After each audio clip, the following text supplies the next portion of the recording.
ভাইয়া সকাল থেকে আমার মনটা ভীষণ খারাপ ছিল। আজকে আমার কিছু করার ইচ্ছে ছিল না। হঠাৎ করে মনে পড়লো ছোটবেলা যে মা নারকেল ছুটিয়ে সুজি রান্না করে খাওয়াতো, সেই স্বাদ ভাই অনেক দিন ধরেই পাওয়া যায়নি। তখনই আমার মাকে আমি বললাম যে মা আজকে মিষ্টি কিছু একটা রান্না করো। তখন মা বলছে মিষ্টি কিছু মানে কি? মিষ্টি কিছু তো অনেক কিছুই হয়। আমি মাকে বললাম যে মা আজকে সুজি রান্না করো। তখন মা বললো যে সুজি রান্না করবো, তাহলে নারকেল ছুটা। তাই আমি ফাটাফাট নারকেল ছুটিয়ে নিলাম। তারপর নারকেল ছুটা হয়ে গেছে, তাই আমি এখন নারকেলের জলটাকে গ্লাসে বের করে নিব। তারপরে নারকেলের জলটা বের করে নারকেলটাকে ফাটিয়ে নিলাম। কি মনে হয় গাইস, নারকেলটা কি ভালো বের হবে না পচা?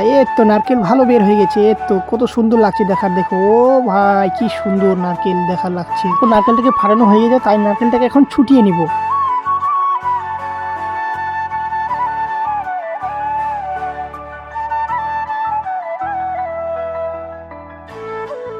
পরে এদিকে দেখো বন্ধুরা, এদিকে আমাদের সবকিছু রেডি হয়ে গেছে। এখন আমরা কি রান্না করব? এখন আমরা রান্না করব সুজি।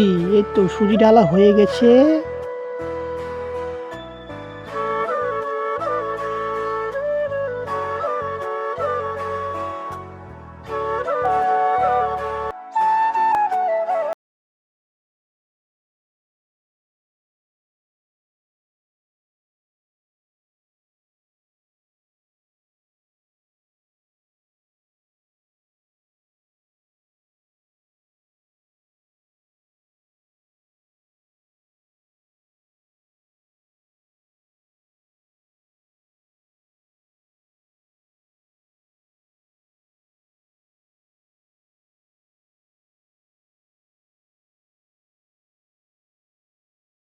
তারপর দেখো বন্ধুরা, এদিকে আমাদের মোটামুটি সুজি রান্না হয়ে গেছে। তারপর বন্ধুরা এই বৃষ্টিতে আমার বাবা গেছিল বাজারে। তো দেখো বাজার থেকে কি কি এনেছে। ভাই এত বৃষ্টিতে ভাই কে বাজারে যায়? আর ভাই আমাদের দিকে প্রচন্ড বৃষ্টি পড়ছে। তোমাদের দিকে কেমন বৃষ্টি পড়ছে কমেন্টে বলে দাও। ফাইনালি আমাদের সুজি রান্না হয়ে গেছে। তো বন্ধুরা তোমাদের যদি ভিডিওটা ভালো লাগে তাহলে ভিডিওতে লাইক করে দাও, চ্যানেলটিকে সাবস্ক্রাইব করে দাও।